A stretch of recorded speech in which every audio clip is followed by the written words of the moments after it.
Question of law जिसे कानून का पर्याप्त प्रश्न कहा जाता है, ये क्या होता है?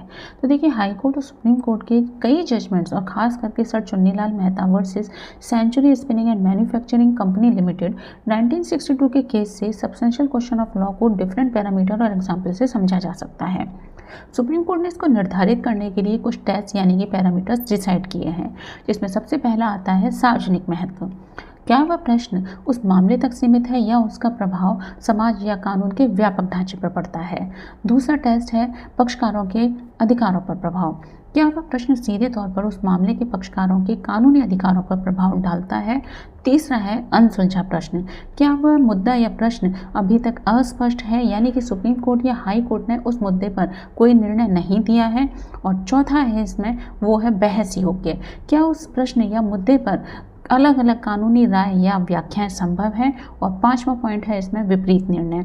यदि कानून स्पष्ट है लेकिन लोअर कोर्ट्स ने कानून को अनदेखा करते हुए उस फैसले को सुनाया है, तो ये भी सब्सटेंशियल क्वेश्चन ऑफ लॉ में आता है। अब आते हैं कि क्या चीज़ें सब्सटेंशियल क्वेश्चन नहीं हैं, जिसमें सबसे पहले आता है फैक्ट्स का मूल्यांकन।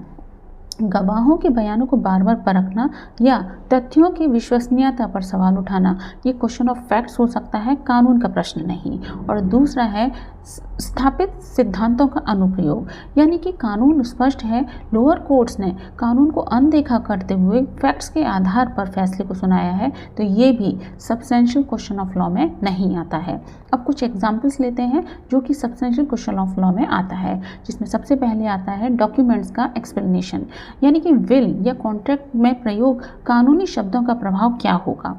दूसरा है बर्डन ऑफ प्रूफ, कोर्ट्स ने बर्डन ऑफ प्रूफ गलत पक्ष पर डाल दिया है। और तीसरा है एविडेंस को अनदेखा करना, कोर्ट ने किसी इंपॉर्टेंट एविडेंस का नज़रअंदाज करते हुए फैसले को सुनाया है, जिससे कि फैसला बदल सकता था। और चौथा है इसमें किसी नए कानून या फिर सेक्शन जैसे कि सीपीसी का सेक्शन 100 की व्याख्या को लेकर दो अलग अलग हाई कोर्ट्स की व्याख्या में अलग अलग